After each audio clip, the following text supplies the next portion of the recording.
Yes, ladies and gentlemen, boys and girls, semi peoples and my guys. Look alive, look alive. It's your boy Act Reacher, Judge Galvatron presiding. You are all my witnesses and jury. You may all be seated if you're not seated already. Court is now in session. Um, Cadillac Red. Tell the people where they can find yourself at.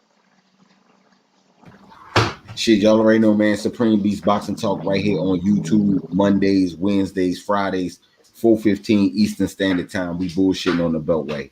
You know what I'm saying? Make sure you check us out. Yes, sir.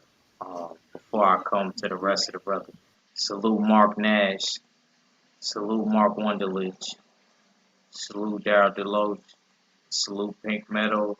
Salute Kevin Dunbar. Salute Kwee. Salute Faith in the Cross. And for the rest of the people that come in when we start getting it cooking, I'm gonna just have your comments posted up. We're not gonna read them because people gonna be presenting their cases. But our fella, tell the people where they can find yourself at.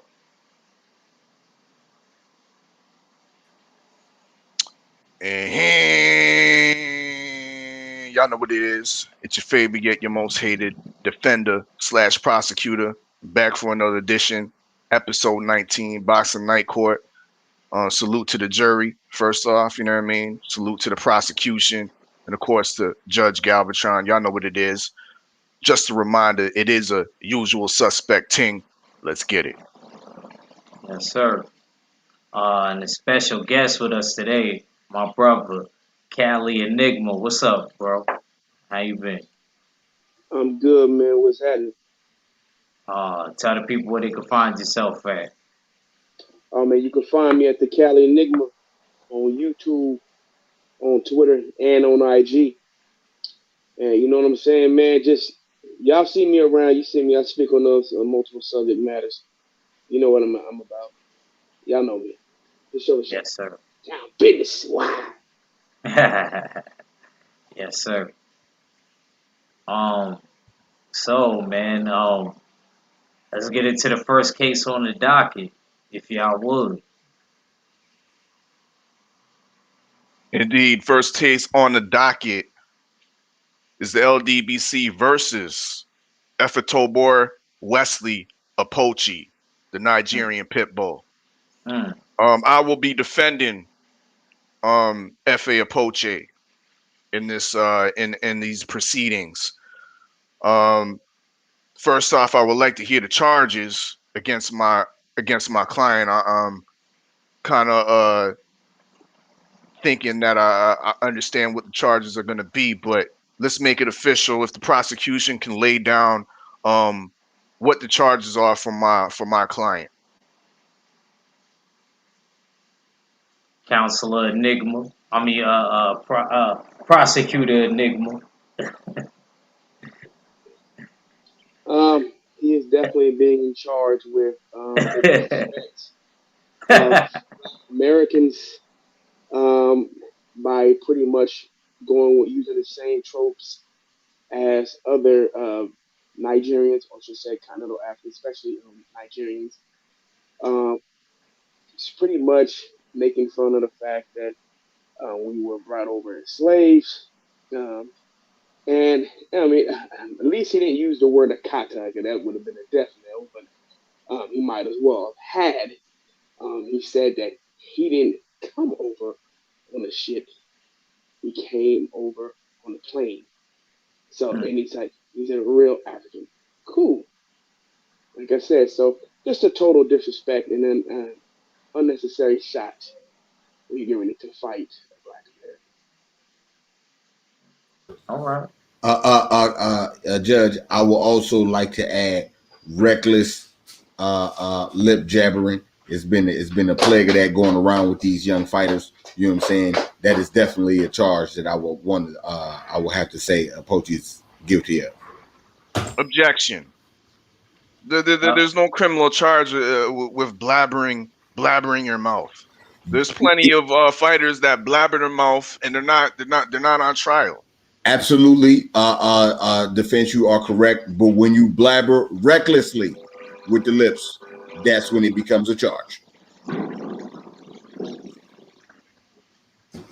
would anybody like to give opening statements? The prosecutor or I'd love to. okay.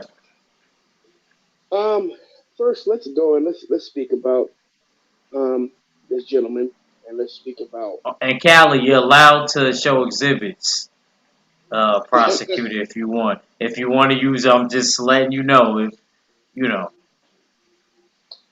Okay. I want to open up with the simple fact that we have diaspora wars going on. We've had, unfortunately, this is not the first from Nigerians. Especially we have a song out there called "Stay Away from the Akata." We have other Nigerians out there calling us rape babies, and this is pretty much he pretty much kind of dove into the rape baby category with speaking about the fact that he's a pure Nigerian. He said he's a pure African. He's not, so basically saying he's not tainted with the European DNA. So he's just letting us know, so I'm better than you because I'm not a rape baby.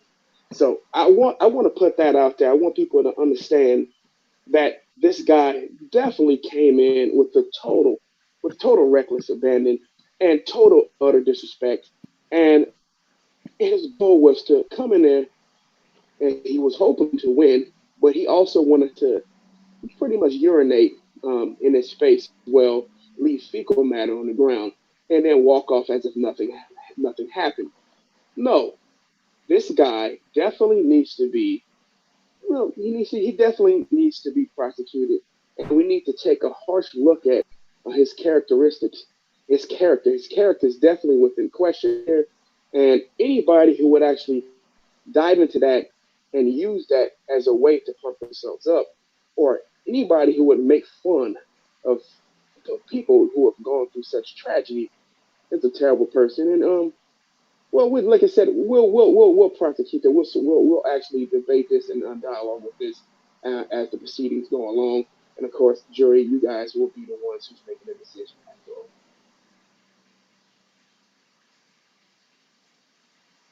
um, counselor,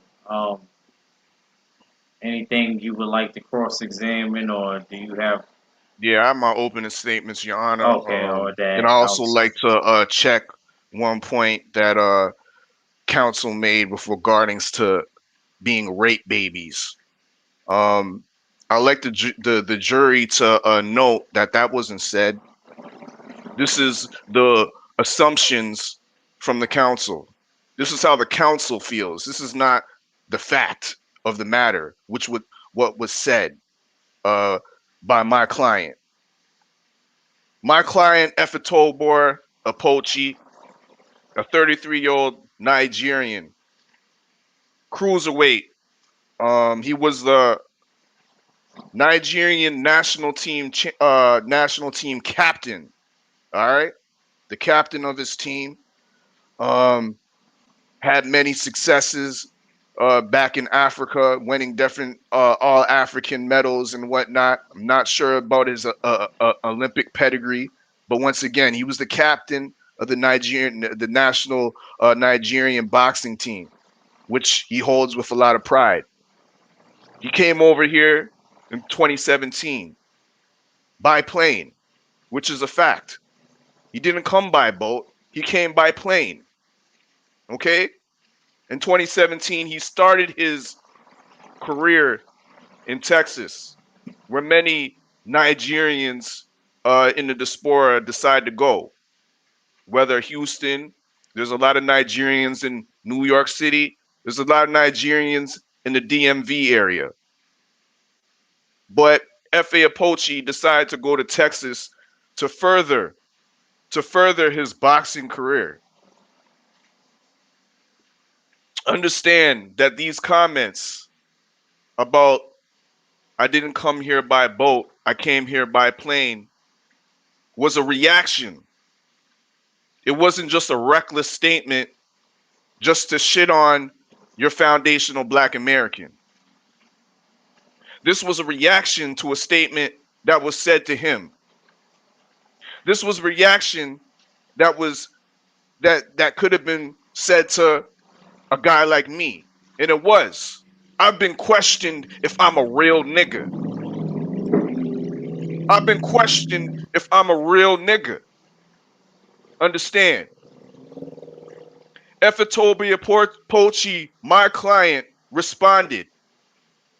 Some may think he responded in a reckless manner, but he responded because he was offended by another Black man telling him that he is less than a real nigga. That he's not a real nigga. That it's questionable if he's a real nigga.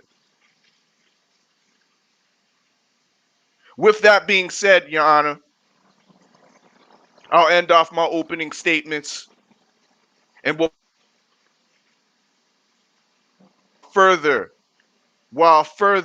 unveil the history and the honor of F.A. Apoche and his people and why he's so proud of where he comes from.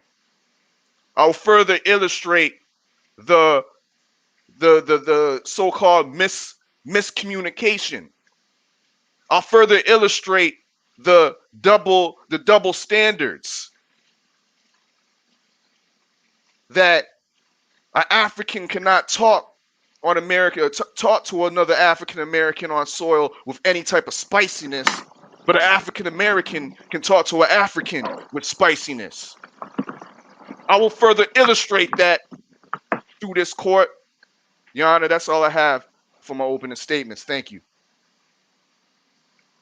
Prosecutor Enigma, is there anything you would like to cross-examine that the counselor said? Or do you have anything you would like to argue or rebuttal? Yes. First thing he was saying that African Americans, that Nigerians aren't allowed to come and basically speak ill or talk crazy to Black Americans. I would actually disagree. Now, here's something funny. We have Africans come to America on a regular basis and speak ill against Black Americans, also speak ill against the best interests of Black Americans. They even speak up against things like reparations. They get in office and then they say things like, this is a country of immigrants, even though Black Americans weren't migrating here. We also have Black Americans who live in Africa, and they aren't speaking ill of, I don't know what just happened, but yeah, those Black Americans aren't speaking ill of those kind of Africans. Matter of fact, they cannot. If you do, there's a chance you can get killed. So you're not going to go out here and you're not going to find a whole bunch of these Black Americans going to the continent of Africa or going to Nigerian, Nigerian, going to Nigeria and speaking ill or trying to speak against the best interests of Nigerians, of Hausa, of Igbo, of Edu, of Fulani, you're not going to hear, or Yoruba. You're not going to hear that. You're not going to hear like, oh, you guys don't deserve any form of restitution for the simple fact that you were colonized by the Brits. But you get Nigerians who speak ill of us, whether it's here in the United States, whether it's a video being recorded in Washington, D.C. by a Nigerian saying, stay away from the Akata, or we have someone of Nigerian or Nigerian in the UK saying that reparations isn't attainable, isn't tenable for the United States of America to pay out to Black Americans here in the United States of America. So to try to say that Black Americans, and my brother Greg Rex is there living in the Gambia, and he speaks very highly. Objection. He's in Ghana, not Gambia. He's in Gambia. Yes, he is. He's in the Gambia. I speak to him. I know exactly where he's at. He's in the Gambia. He's in the Gambia. I speak to him directly on the phone. I spoke to him. I think I just spoke to him yesterday. I spoke to him yesterday morning. He's in the Gambia, not in Ghana. And Cali Enigma, Counselor Cali Enigma, is Gregory X a foundational Black American? Yes, he is. What is he doing in Africa? If He moved there. if it He ain't moved good, there, brother. He moved there. and I He bet loves you, Africa. he tells you a lot of great stories about the people and Yes, how he's been accepted. yes. That was my point. That's the point I was making. That Black Americans go to Africa and speak highly. They don't come. They don't go over there and say what you have. Some kind of Africans come here and say that Black Americans don't deserve this, deserve that. I call them Africoons. Do you have any Not, proof of that? hold on. I will say this: not all Africans are on that time, but there's enough. You're not going to find a whole bunch of Black Americans. You'll be very hard pressed to find a Black American who's over there on that kind of time. You're just not really gonna. You're not going to see that, man. You're not. We're not doing that. You're also not going to find Black Americans going over to the Caribbean in the Caribbean islands and telling them that they don't deserve some form of reparations or restitution. You're not going to see that because we're not going to go to their country and disrespect them like that. But that happens all the time when people come here and tell us what we should get. You may go ahead and speak if you like. Is that okay with you, Your Honor? Proceed. The council has brought some interesting statements to the table. However, they're not the whole truths. I'm a product myself, who I will bring myself to the stand. I'm African American. I'm half Ghanaian. You see this? This is from Cape Coast, straight from Cape Coast. This is not no fake shit that you get from the store down the street. This is straight from Cape Coast. I am half Ghanaian. I am half Aborigine American. You see that? That's a Black gentleman. Look at the motherfucking description definition. Courteous, honorable man of indigenous, aboriginal, or African ascent. This Black gentleman is amazing. We need to stop the divisiveness here and start and stop with the sensitivities about, oh, he said, she said. Oh, he said something about our reparations. An African, even though if you heard an African talking about reparations, about your reparations, you should have the wherewithal not to listen. It's not their business. Huh? Maybe that African don't have the full history of the or the full gumption of the matter. But that's pointless. That's pointless. I would like to bring my exhibits to the table, Your Honor, to further illustrate what we're dealing with. Further illustrate our people, the Black people. We know who are, well, a lot of us know who we are as foundational Black Americans. But a lot of us don't know the cultural realities and the cultural greatness of Nigeria. I will take the chance to illustrate that through these exhibits, Your Honor. Proceed. Let me set it up so that the jury and I can see. Proceed with your case. Foundational facts. There's 44 million Black Americans that reside inside the country today. 380,000 Nigerian-born immigrants scattered across the continental U.S., mainly being in D.C., New York, and the Texas area, Houston and DFW area. In Nigeria alone, the country has 201 million Nigerians.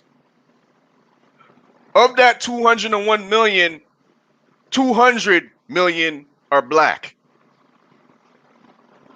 Okay? We see the chart on this exhibit. This chart, it illustrates remittances. Remittance is the word when you're sending back money to your original country. So these immigrants that go to another country to succeed send back money to their family and so on and so forth. But as you can see in this colorful chart, Nigerians aren't your typical African that just are bonded to the continent. They're all over the world. You see a 30% figure of remittances comes from the United States. 30%, 20% out of the UK, 12 from Cameroon. You see they're over in Italy, Nigerians in Spain, Germany, Ireland, Canada, Saudi Arabia, and 10 other countries that we won't mention. But we see that Nigerians are able to fly abroad and fly everywhere they want and go down, set up shop, make money, and send it back to their people. A proud tradition, which my client Efe Apochi is currently doing. Let's continue on with this lesson because we need these foundational facts to understand where my client's coming from with his statements. Ughelli City in Delta State, Nigeria. This is the city where my client is from, as well as other prominent heavyweight fighters by the name of Efe Ajagba. The city of Ughelli is a small city, about 300,000 people, compared to places like Lagos, Abuja, Port Harcourt, Abidan. These are all cities of well over a million people. This guy's from a smaller or a big town or a smaller city in Ughelli. Let's look more into Ughelli. The city of Ughelli is ruled by a traditional ruler known as an Ovi. An Ovi is a king, okay? And it's passed from the father to the son. The current monarch is Wilson Oharisi III, okay? So there's culture when you're dealing with Nigeria. There's culture. There's no mayor of this city. There's a traditional rule. There's a king that you have to answer to. Now, let's look who is in the Ughelli city. Ughelli. The major ethnic tribe in Ughelli is the Yoruba. The Yoruba people. And they speak the Yoruba language. The Yoruba refers to a group of people rather than a territory. You know, there's approximately 4 million Yoruba in that tribe, in that area. My client is a Yoruba, along with Efe Ajagba. Their culture is very close to the Edo people of Benin and Nigeria. Very close socially and culturally to the Edo people of Nigeria. And we all know the champ, Deontay Wilder, has just claimed that he is of the Edo people because he understands the richness in the culture, what it means to have a connection to places of these natures, such as Nigeria. Now you see in the middle the Yoruba mask. Culture that we're seeing. Now let's see what Ughelli looks like right now. Let's see where my client is coming from, because The council will lead you to believe that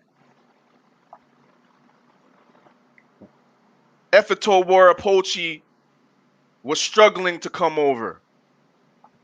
Leads you to believe that he's from some dusty African town coming over overseas to sop up and reap the benefits and take away money from the foundational Black American.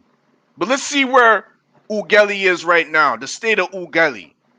These are recent pictures of the Mandem and the sisters of Ugali. You see this man looking fresh with full West African garb, while us foundational Black Americans, we run for Balenciagas and Gucci, Ferragamo, and these companies shit on us. Don't give back to none of our community. We don't see that here. We see man rocking their traditional garb and looking good doing it. Look at his hair. Freshly groomed. There's barbershops in this small dusty town that they would lead you to believe it is. Look at this man in here, drinking Coca-Cola, eating jollof rice and fried chicken in a nice food court. I don't see no dusty red clay roads over here. Look at this man's haircut. Nice little box fade with the line down, going down the side. Isn't as sharp as the judges in America, but I could dig it. Right on. You can dig it. Proceed. A dusty, so-called dusty town in Nigeria has a place where you can get a cake boss looking type of confectionery. Look at this cake. This is what Efe Apochi is coming from. Moving on. We see the inside of the food court. The Ugeli fast food court. It's packed. People in there getting food in a nice air-conditioned environment. We see Ugeli also has a Chick-fil-A. My bad, it's not Chick-fil-A, it says Chick-fil. Chick-fil, which is an eatery and also a lounge with games, outdoor catering. You see the establishment nicely properly arranged. This is where Efe Apochi comes from. He didn't have to come here. He didn't have to come here. He could have stayed. Okay? So we have to understand that he has a pride to where he comes from. Nigeria has come a long way since colonialism. The Delta State is rich in oil, rich in crude oil. And that's why in present day Delta State, you're seeing the improvements in the quality of life. But that didn't include that, but that didn't extend all the way to boxing. The boxing world isn't, or his opportunities in boxing are not as great in Nigeria as it is here. We all know if you want to make it in the world in boxing, you have to come to the States. That's a fact. So he flew by plane to the United States. Flew by plane to the United States to further his career, only to be called and accused of not being a real nigga.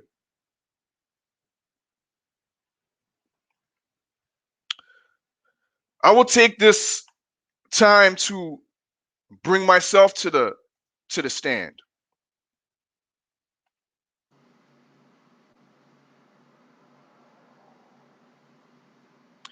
Your Honor, I would like to show you another exhibit. Episodes, yo, I got plenty. Episode 7 of the Boxing Night Court. Okay.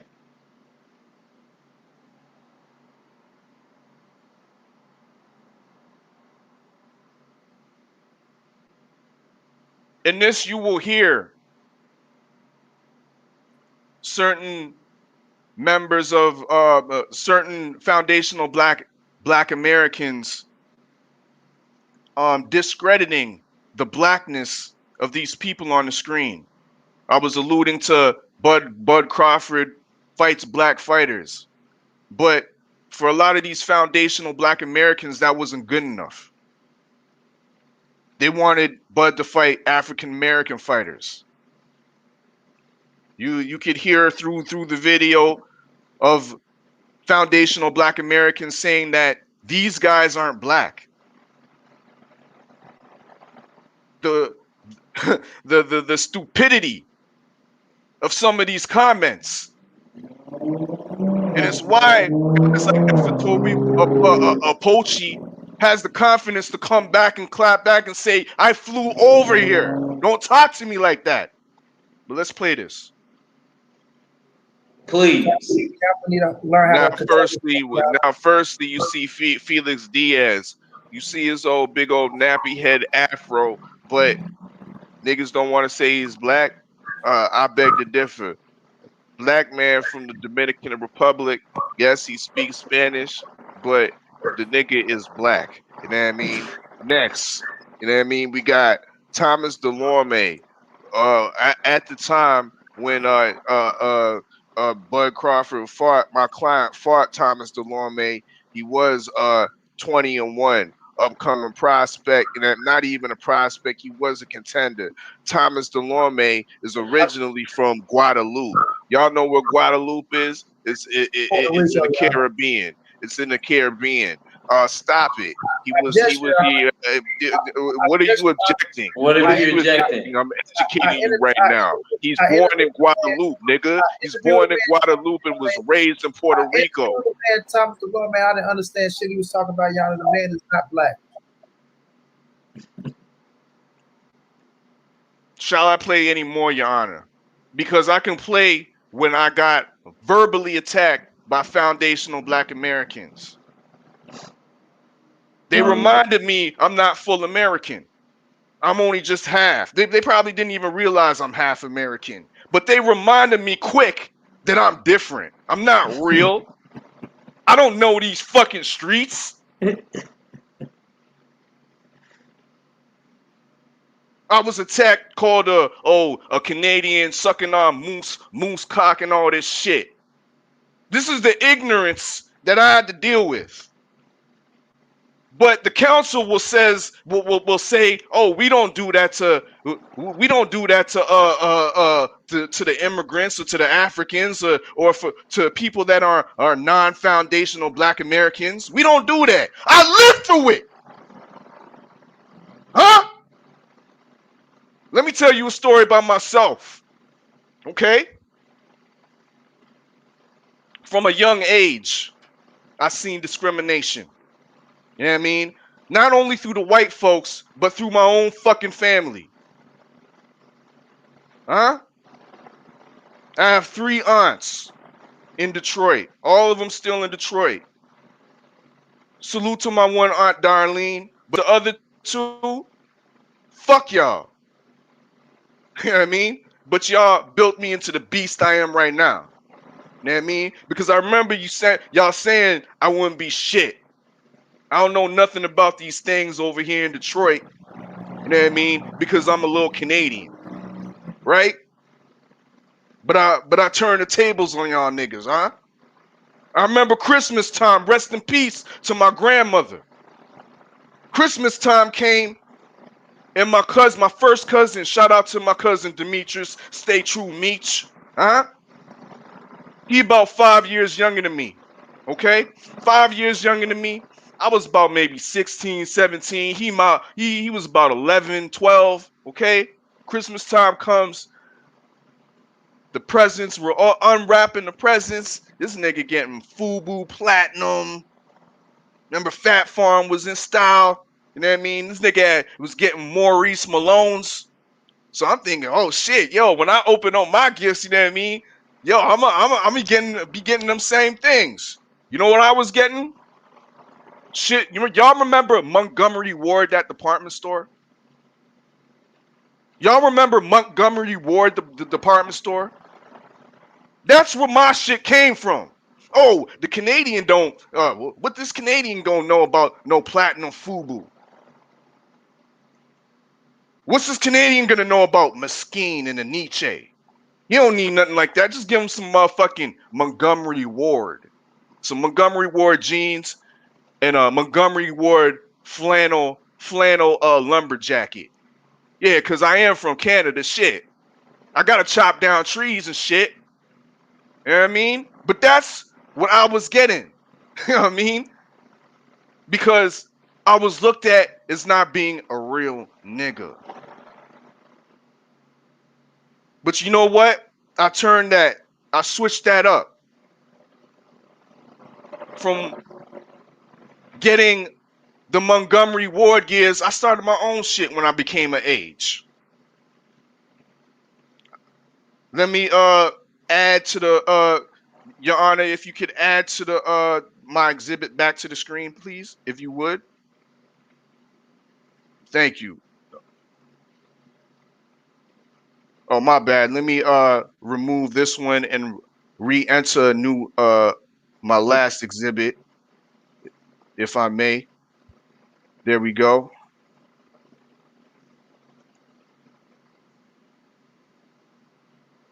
Your Honor, the jury, can we see my last exhibit? Yeah, they could definitely see it. It's a full layout. Real nigga or real entrepreneur? I chose real entrepreneur. You see me. That's my clothing line, the R label, before I got taken out. I had hoodies, hats, jogging suits. I was in the development of recreating hockey jerseys. No, not hockey jerseys, hockey sweaters for the old colored hockey leagues of the Maritime. The first hockey league in North America was ran by black folks. Do y'all niggas understand that? But I was bringing that back. I was recreating the sweaters that I seen in the pictures. You see to the far right, me donning the traditional R label symbols, which represent the black man is king. This is what it says on the front of my shirt. The black man is king, okay? Not African American man, not the African man. The black man is king. And do you know how many white men I sold those shirts to? A real nigga or a real entrepreneur? I chose to be a real entrepreneur. Understand? So I understand when F.A. Apoche is accused of not being a real nigga, and he comes back with, I came by plane. I came by plane. I didn't come by boat.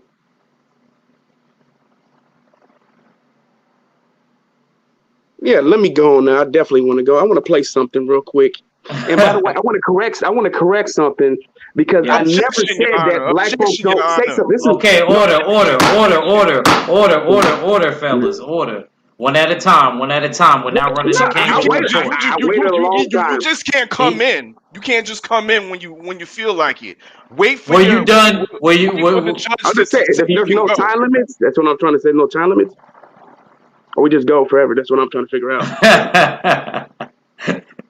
Like I try to be brief, not trying to like hog up all the time. I'm trying to say like there's increments and probably got to be able to control some type of time. What time? What time? These you been on most of the time.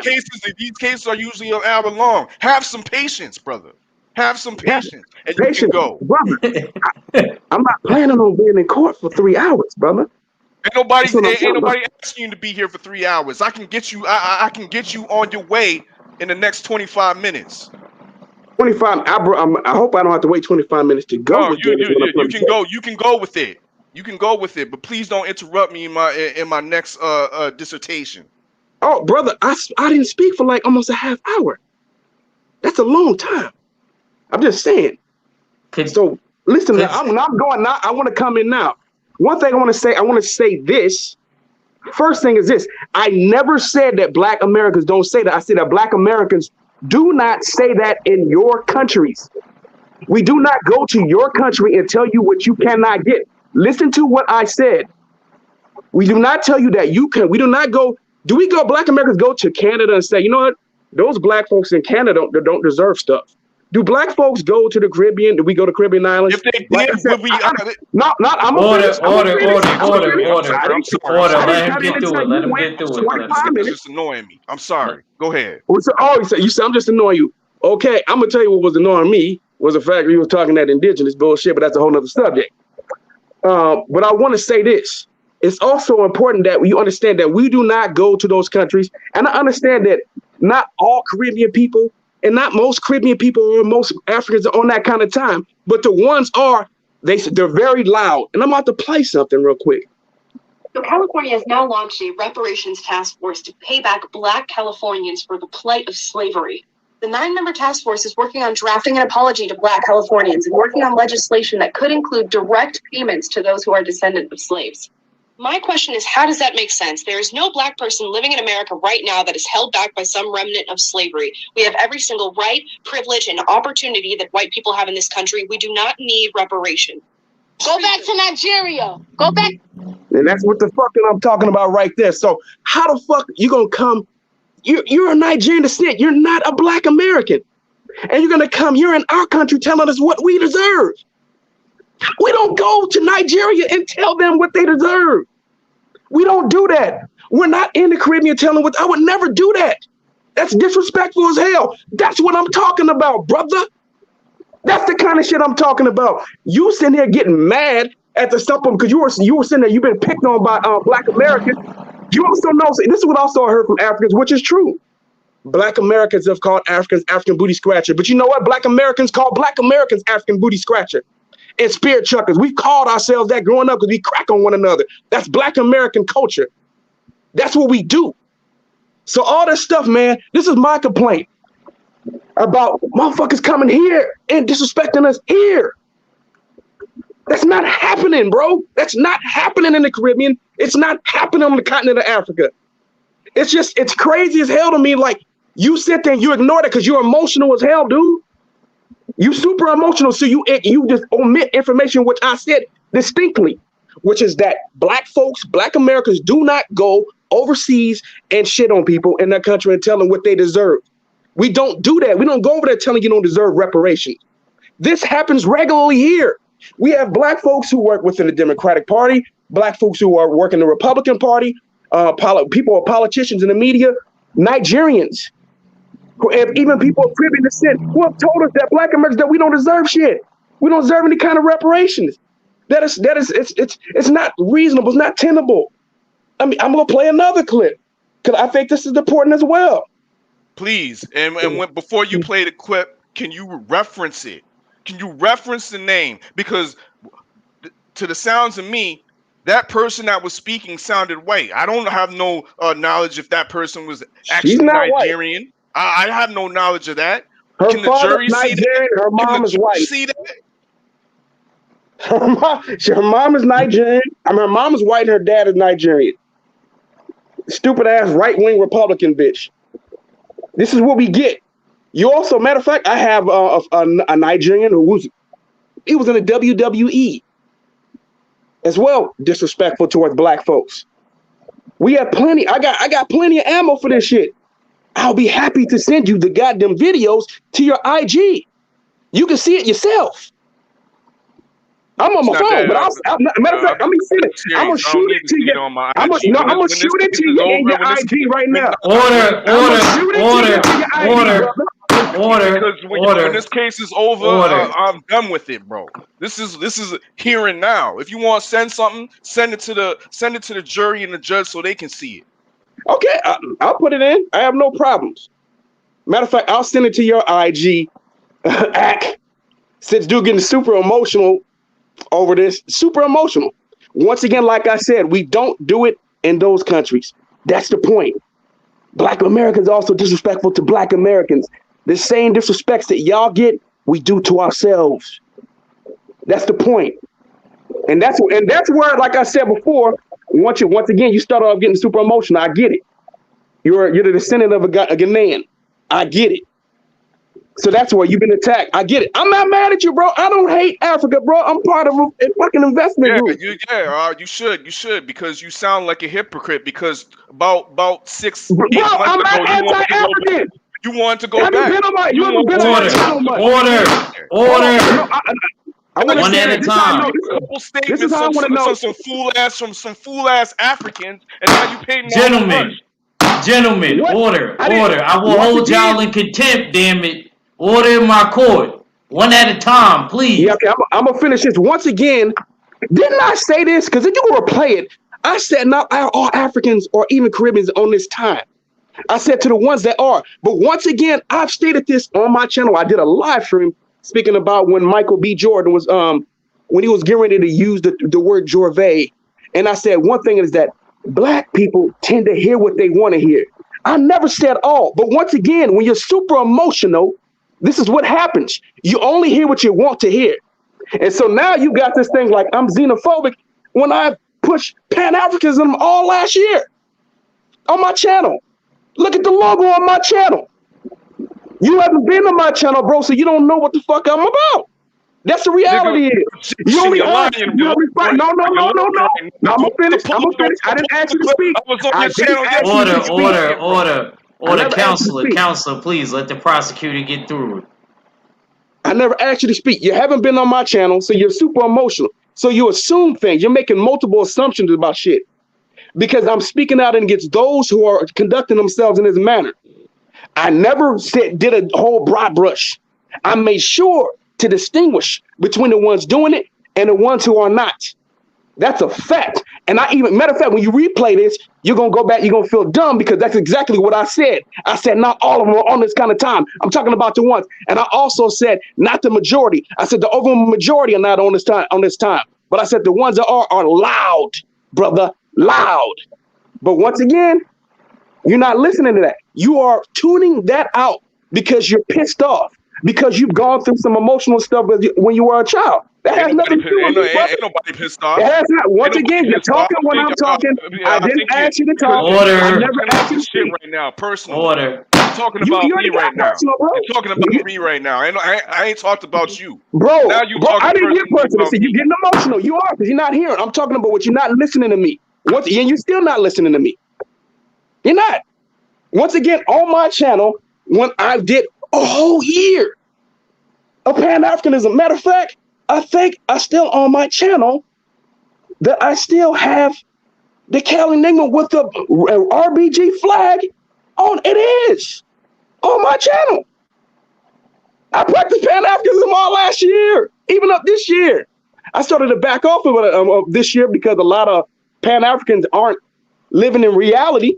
They don't seem to understand that Africa's still colonized and that the religion is still playing a big factor there, whether it's Islam or white Jesus, which is like 40% of Africa's Christian and the other half is Islamic. That's a problem there. Also, the fact that right now Africa's in the midst of being colonized by China, and the fact that Nigeria in the middle of breaking up and going to war right now. Matter of fact, nobody likes Buhari. There's been discussions of Yoruba land, Igbo land. Matter of fact, houses and Fulani have just had a fall. You think I don't know what's going on? I pay attention, brother, because I work in that sphere. Brother, I own land in Kenya. So Troy, you shocked by that because you were thinking that, oh, this dude is just some xenophobe. I'm not no xenophobe.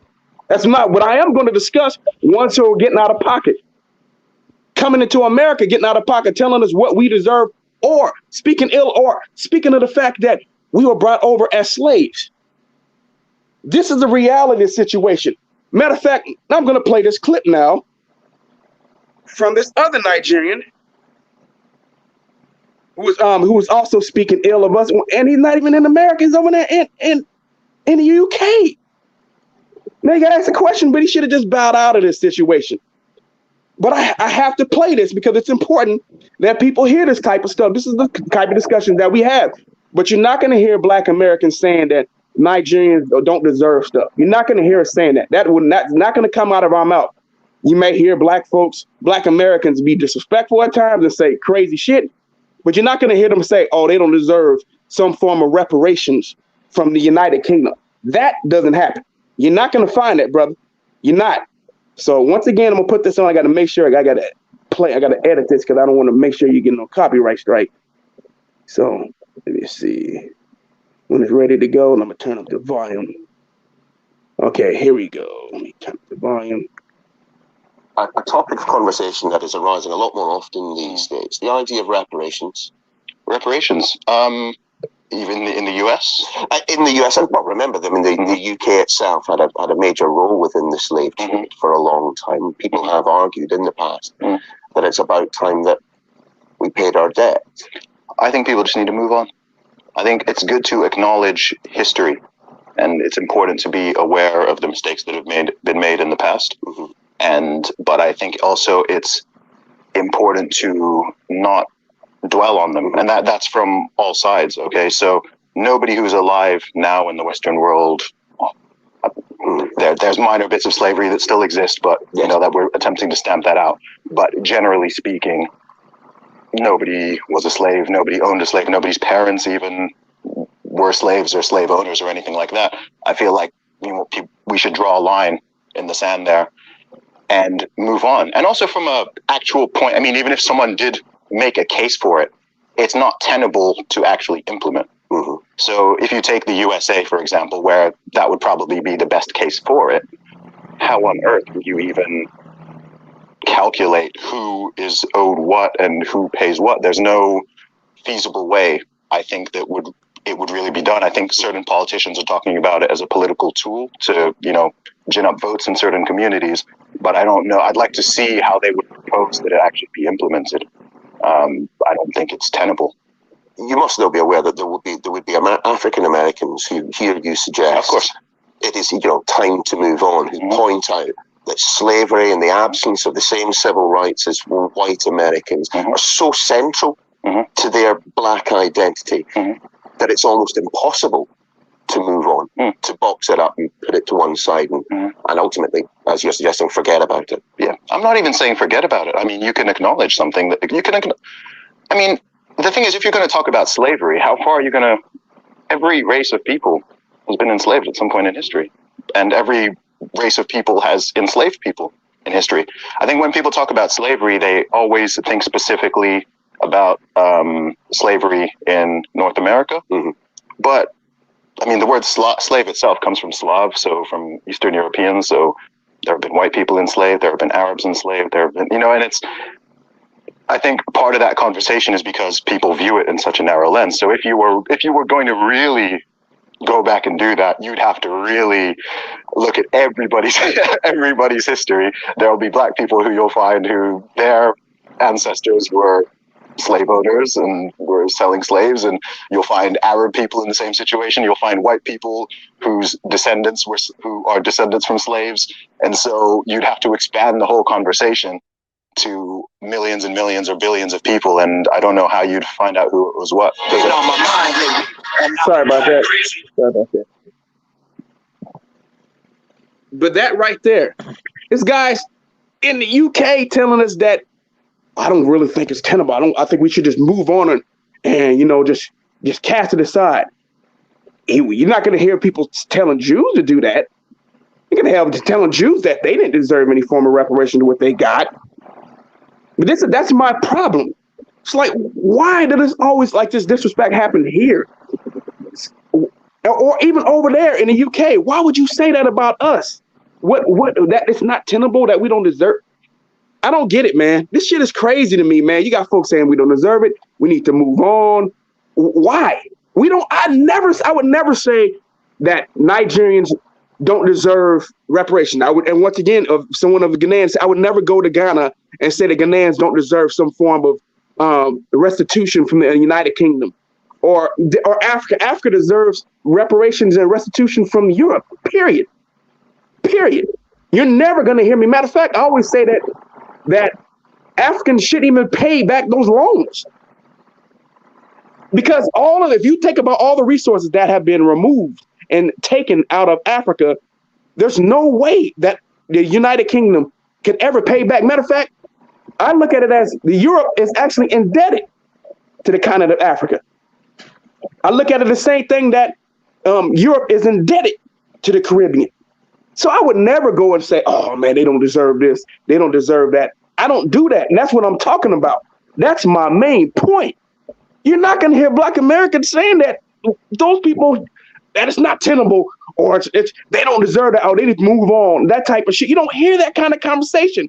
Whether you hear Black Americans, popping off in the mouth and saying something derogatory to Africans, you're not going to hear them say that Africans don't deserve something. Matter of fact, when Donald Trump said that, and this is the last thing, and then you can go ahead, that Donald Trump said that Africa and Haiti is a shithole country, Black Americans spoke up.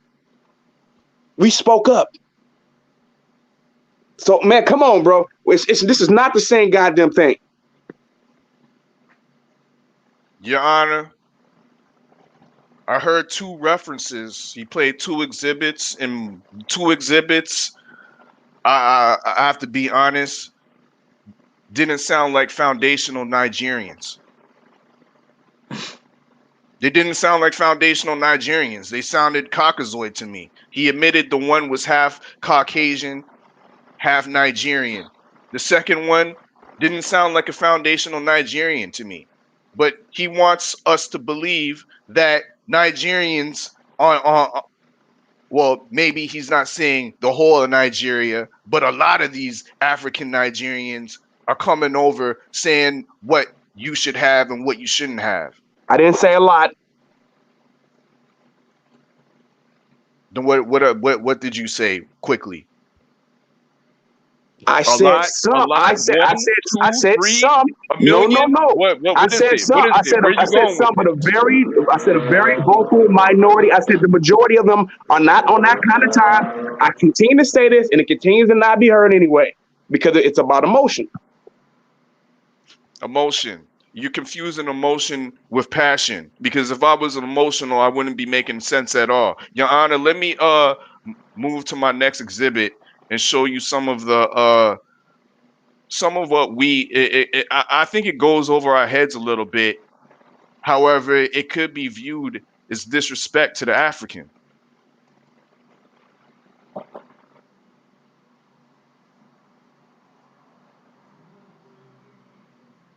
You have that up? Oh, sorry. Hold on. Yes. Fuck you. You know what I mean? Coming to America.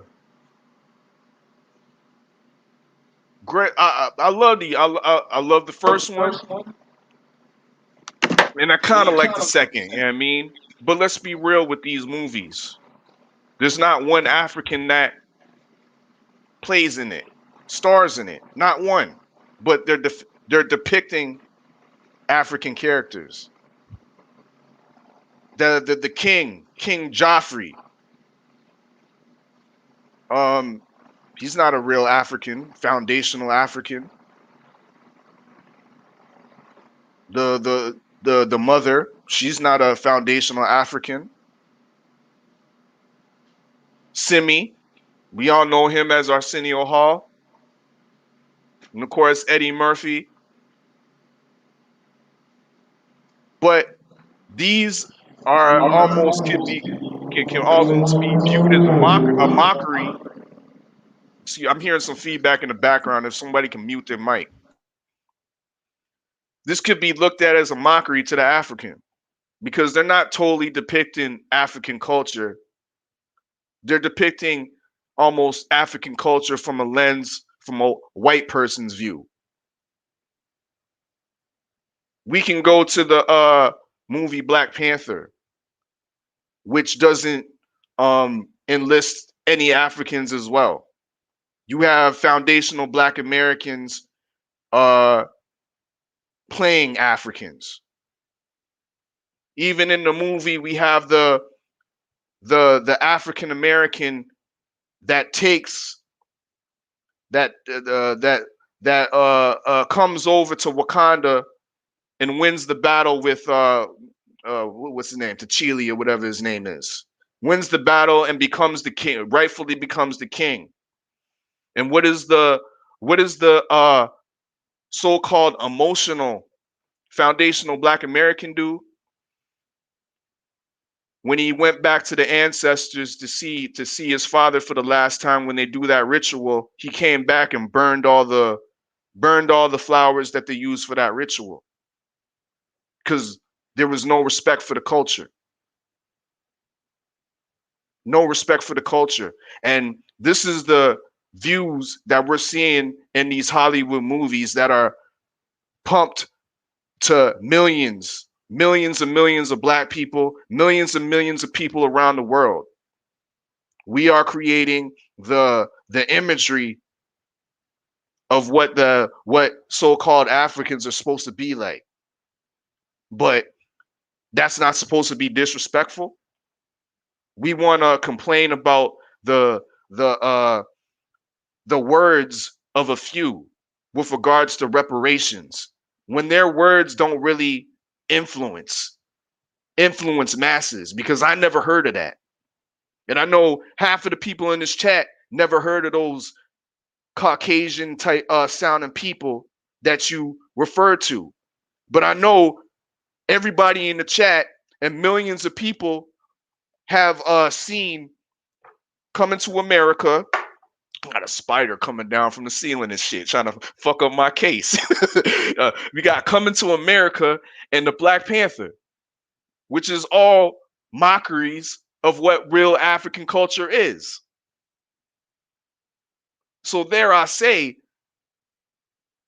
there's plenty of this type of discrimination going on, especially from the African American side.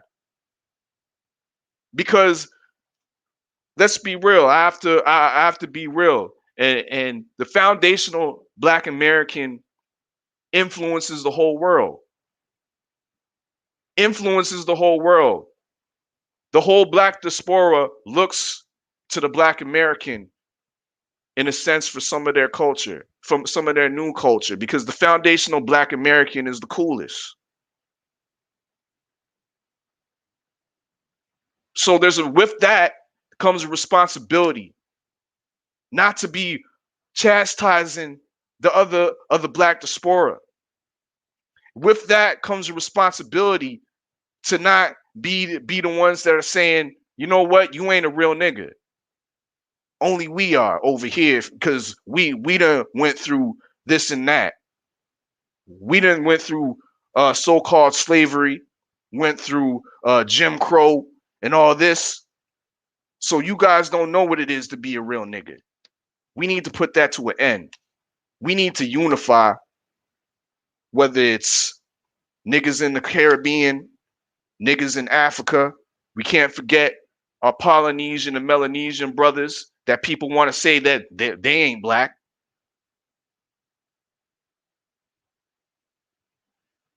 This is what needs to go down. We can't be, because you want to talk about me being emotional. This case is based off of the emotion of one man's words. He didn't kill nobody. He just told you what was factual to himself. He flew here on a plane, not on a boat. That may cut deep to some foundational Black Americans, but instead of saying, "Oh, get rid of these Nigerians," or people of that, or people with that mindset, we need to have a discord. We need to clap back with something to affect him. You don't just cry and whine in the corner that somebody said something about you. You clap back at them. Your Honor, I have nothing more to say on this case. I believe F.A. Apoche said some words to definitely offend some, but I don't believe it's a matter of where he needs to be deported or further or further charged. He is resting up and nursing himself from the beating he took by a foundational Black American. I think that's enough of a punishment. First thing I want to say this is first thing is Polynesians are not Black. They're Melanesian. They migrated from Asia, so they are not Black. So we gotta get that correct. They are not. They're gonna tell you that as well. I grew up with them. They are not Black people. They don't look like us. They are not Black. But as far as dealing with the brother F.A. Apoche, this discussion is what I want to point out again. I got to be clear here. I am not saying all Nigerians. I know that's not what you're going to hear or other folks going to hear. This happens all the time. It is important that we do speak out. And just because someone sounds quote unquote white doesn't mean that they're not Nigerian. Matter of fact, Mr. Ack Reacher, can you go look in your IG folder? I need you to go look in your IG DM and look at the video, and you tell me, especially in one of those pictures, does it look like a brother to you? I want you to look in your IG DM real quick if you get a chance to judge. If you can, take a look in your DM and tell me if that's not a brother. Because, we don't want to confuse that dude for a white man. You know what I'm saying? We don't want to pretend like he's a white man when he's actually a Black man. I want to make sure that I show that. Matter of fact, let me do this because right now I'm using my phone, but I want this image of this brother to be seen. Oh, hold on. I clicked on that. That's not a Black man? That's a white dude, right? That's a white dude. You said it yourself. That's a white dude. Man, that's a white dude. For the record, your jury, Cali Enigma, the counsel Cali Enigma agreed that that's a white dude. That's a white dude, bro. Ain't that something else? So like I said before, man, look, at the end of the day, look, all this stuff, all I'm saying is this. When you come here, man, show some respect, just like it's demanded. When we touch down on the continent of Africa, man, I would never go to the Caribbean and disrespect them people, man. I would never do. That's like not in my mind. That's craziness. Like that's never crossed my mind to go to the Caribbean and go tell those people what they deserve or, oh, you guys are slaves. I'm not going to do that. First thing, I definitely have a lot of respect for people in the diaspora. I'm gonna tell you why I love diaspora so much, and I love continental Africa. I love Black people globally because I know what they've gone through. I understand. Even Black people on the continent have actually gone through slavery, whether it's dealing with the trans-Saharan slave trade, or dealing with colonization, or dealing with that piece of shit that came from Europe, King Leopold, who killed 10 million Africans. So I know what happened. I know what happened. But my problem is, when you come here, don't come here telling us what we deserve. And if you don't know the history, just be quiet. You know what? I've had discussions with continental Africans, and they said, well, we were told, it wasn't really, this is more than Nigerian, but other continental Africans as well, but mostly Nigerians. Most of the problems I have come from Nigerians, not even from Congolese that I've met. And I've got them, and I've grown up with Nigerians too that are cool ass people. You know what I'm saying? I got friends on the continent as well. But some of the ones who have come here and told us and said that, yeah, we were told, our parents told us to stay away from you guys, stay away from the Akata. For real. Because an Akata, which is a wild animal. That's what Akata means. That's why it's used directly, specifically for us. That's a problem. That's very problematic. So look, you can call us names. Here, I'll even accept you calling me names. You want to call me names? Fine. Call me names. Don't come here, go into the media, because we have people who are in the media too that are of Nigerian descent or African descent. Matter of fact, what's her name? The one, Joanne Reed. She's another one. She coming in and she's like, well, I'm not sure about reparations, second guessing the things of that nature, undercutting us. That's powerful because you're on a platform like MSNBC and you're saying things like we don't deserve reparations. That's a problem. You're not, because you're not part of that group. You're not part of that ethnic group. Black Americans are part of a different ethnic group. We are. It doesn't mean that we have to, that it doesn't mean that we're not black or part of the diaspora. We are part of the diaspora. But I would never, once again, we have to reiterate, we don't go to other countries and tell them that they don't deserve shit. Hey, Mr. P. Depps, I got called an African booty scratcher. Matter of fact, go ask most Black Americans. A lot of Black Americans been called African booty scratcher. We crack on one another in school. That is normal. That is normal policy. Any Black American will tell you that we do stuff like crack on one another. We should call it capping on each other. You know what I'm saying? Cracking all kind of jokes. That's what we did. Whenever you look at somebody's shoes, we're going to look at somebody's shoes. We're going to talk about their hair. You got a hole in your shirt. You coming in stinking. We're going to roast you, bro. That's just how it is. That's Black American culture. Unfortunately, you may have come here to this point, come to America and got called names and stuff like that. I'm sorry, bro. More than likely, it had nothing to do with the fact that you're African, because we did it to each other. The same names you got called, we called each other. I got called African booty scratcher. I got called a spear chucker, brother. A spear chucker. Me, somebody who was not even a kind of, I got called a spear chucker. So that should tell you something right there, man. At the end of the day, we've done it to one another. That's just part of the culture, man. So now, hopefully, you'll understand that, and you understand that it's not a difference when it comes to that type of stuff. Matter of fact, a lot of times, Black Americans, we won't even know that you're not one of us when you come here until we see your name or you tell us. We won't know, because a lot of y'all look similar, especially West Africans, especially like Nigerians look the most like us, especially the West Africans look the most like us. We have Black people in the South who look like continental Africans right now. We can't tell by some of y'all that come here. You wouldn't know. Unless if you move here and you have an accent, we gonna know. But if you don't, if you just blend in, if you were born here, we don't be knowing, bro. I grew up with Nigerians and they acted just like us. I grew up with folks from Trinidad. I didn't know they were from Trinidad until I got older. Had no clue, because they pretty much grew up as Black Americans. So look, man, you got to understand that. You got to understand parts about our culture. When you come here, you need to adapt to our culture. Just like if I go to the continent of Africa, I have to adjust and adapt to that culture. If I'm around a certain tribes, one thing I need to learn how to do, I need to learn how to speak that tribal language, and I got to learn the entire culture. I got to learn about the foods. I got to learn the way the people move. When you come here, you need to insert yourself into Black American culture, and you need to respect us here. The same thing. If I go to Jamaica, I got to do the same thing. I need to adapt to them. They don't adapt to me. I adapt to them, to their culture, to their area, to their territory.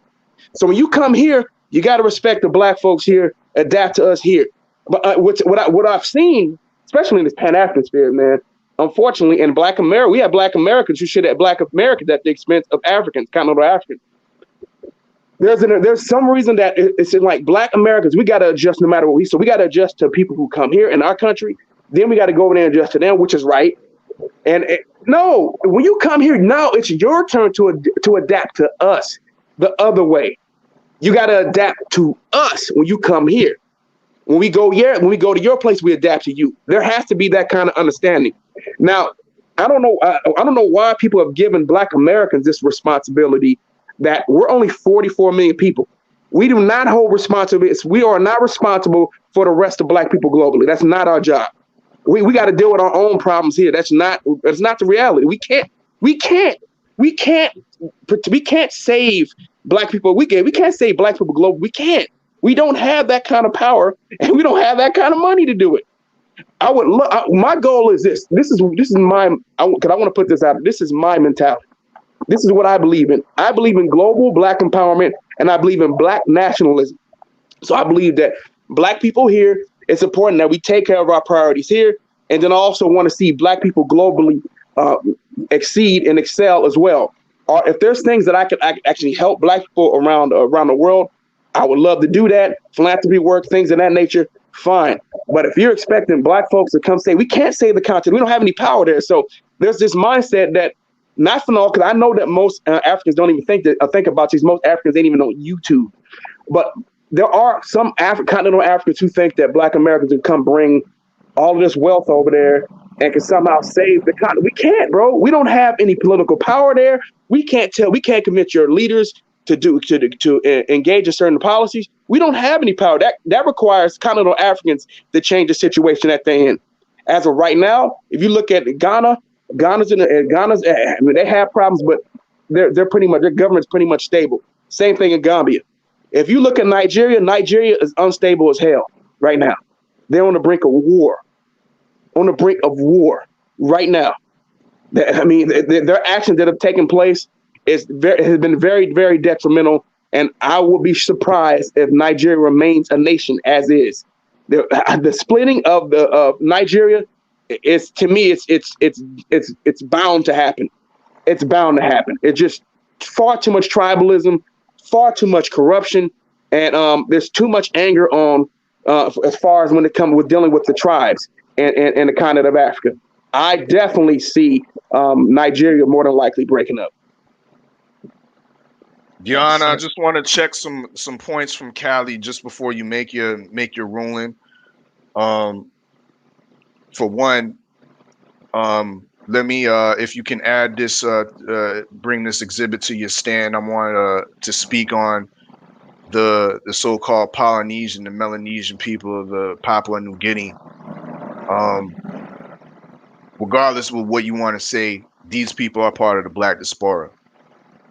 You can exclude them, but on my time, they're part of the Black diaspora.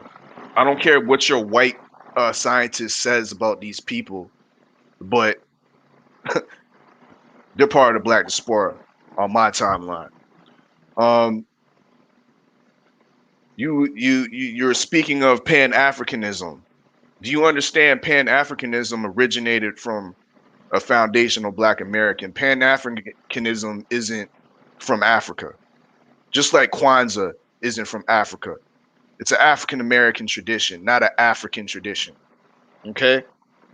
And lastly, you were stating about, once again, actually, I stated about the 44 million Black people in the United States of America, and you said the 44 million Black people in the United States of America don't have the money to help Africa, even though Africa doesn't need help.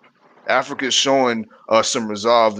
My country, Ghana, is doing some great things. They're not slowly taking their hand or removing the European hand from their table. They've since cut off Switzerland.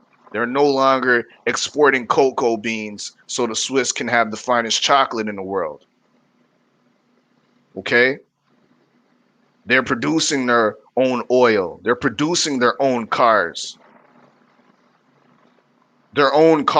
Automobiles. They're producing their own technology. Okay?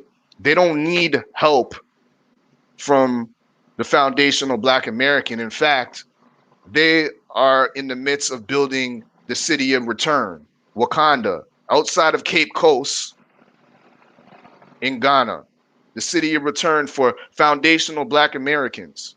Now, this is the people that you're saying that don't have any respect for Americans, that, yeah, when they come to America, they want to disrespect. But in Ghana presently, right now, I don't know if we have the time for, if you want to see the exhibit of that, but for the people in the chat, they can check it up. All they have to type is City of Return, Wakanda. And there's a city right now that's being built for us so-called foundational Black Americans, descendants of slavery, to go back to. We can repatriate back to Ghana with no issues, no visa problems, no nothing. Go back into a new modern city that they're building. Okay? But with that being said, the 44 million Black people in America, isn't it correct that they have one of the biggest buying powers in the world? I've heard that on numerous occasions. We have the propensity to buy to buy lavish things. Propensity to buy lavish things, but we don't have the money to invest in the black diaspora, to our brothers in Africa, to our brothers in Papua New Guinea, to our brothers in Australia, in Tasmania and shit. We don't have the money for that, but we got the money for Louis V's, Balenciagas on my foot. So with that being said, that obviously is untrue. You know what I mean? There is money to be invested. It just is how are we going to invest our money? In ourselves with physical things, or through developing infrastructure in countries we can dominate, developing infrastructure in states that we can dominate. Because once again, you like to say, I've never been on your platform, I don't go to your platform, but I agree with your ideal with taking over 4 to 5 states in the South. That's your ideal, Counselor Cali Enigma, and I heard that. But you sit up here and lie and say, I never go up on your platform. I may not comment or chat. I might not have the time to be chatting up in the chat because I might be busy doing something else. But I'm damn sure listening to what you say because I have respect for what you say. So understand that there is a way to utilize our money to invest in our black diaspora.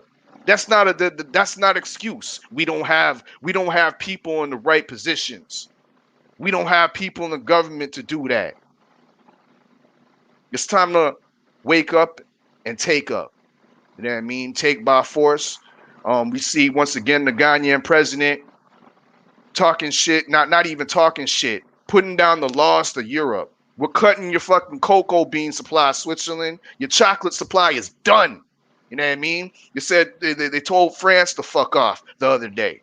You know what I mean? And these European countries can't do nothing about it because Ghana's government is turning itself into with the oil economy and with the other infrastructures and technologies that they've been readily be able to get into and be successful in.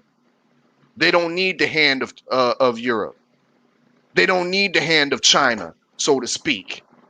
Let them come in and build a couple subway, LRT stations and a subway track or whatever. Go ahead and do that. But that's all we need you for. You know what I mean? We need to put our money and invest in the black people. You know what I mean?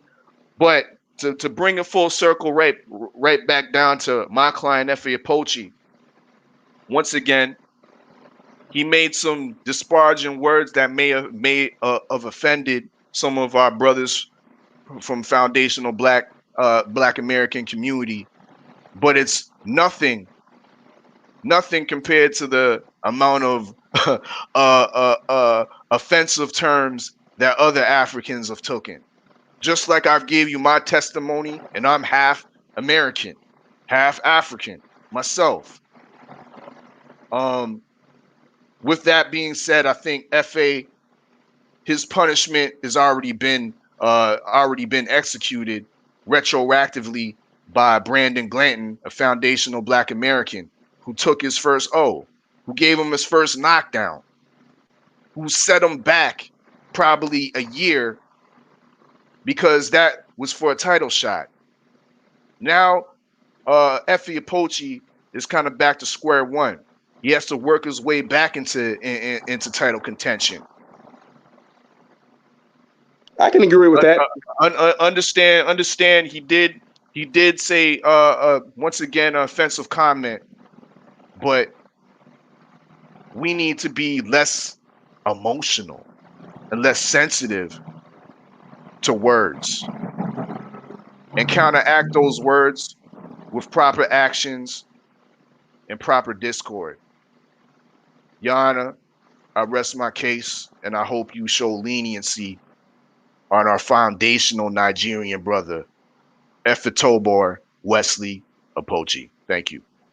Okay, let me do my closing statement real quick. And first thing, I got to respond back once again.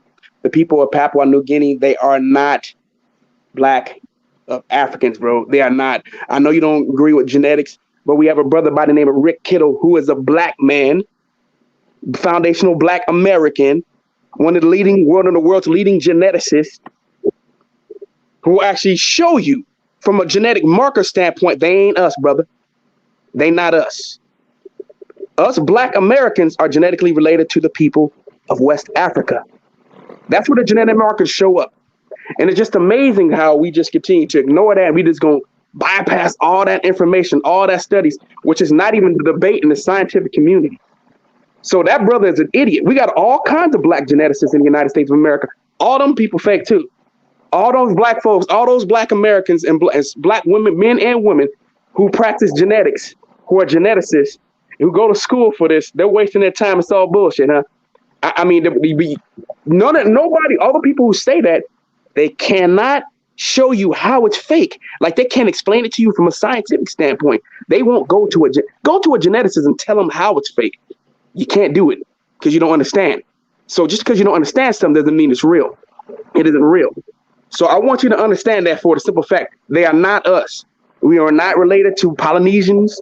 We are not related to people of South India who also have big lips. Just because people live near the equator doesn't make them similar to us.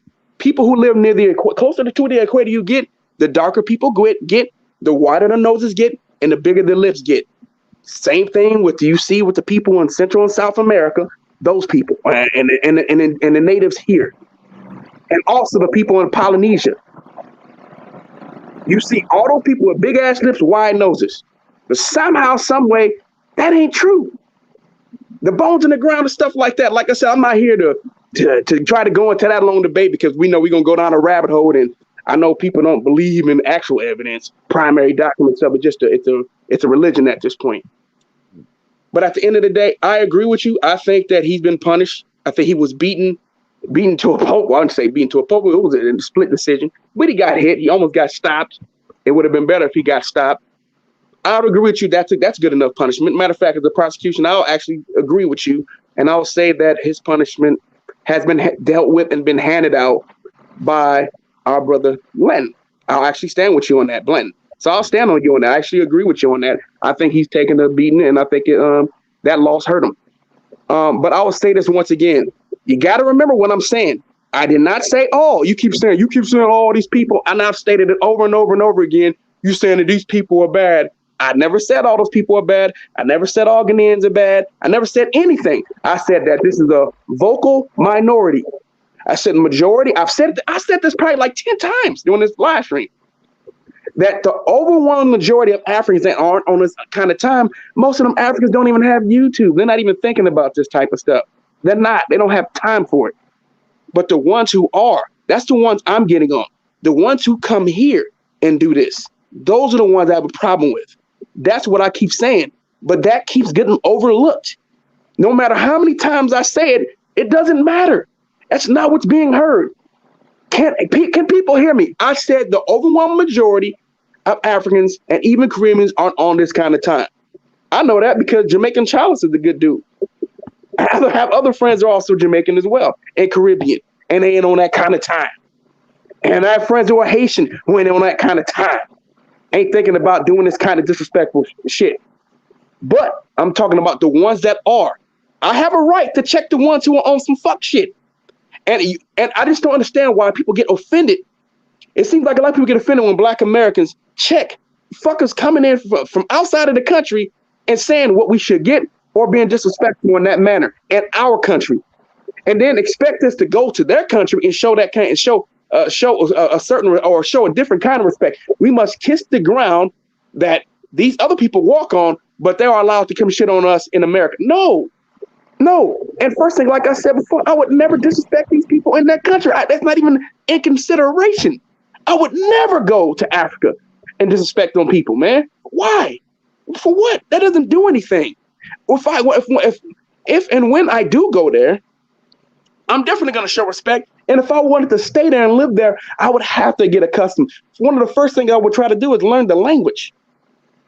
Whatever I'm at, I'm going to learn a local language because you want to be able to communicate with the people, especially if I choose to live in a village, something like that in a village or something. You want to learn a local language.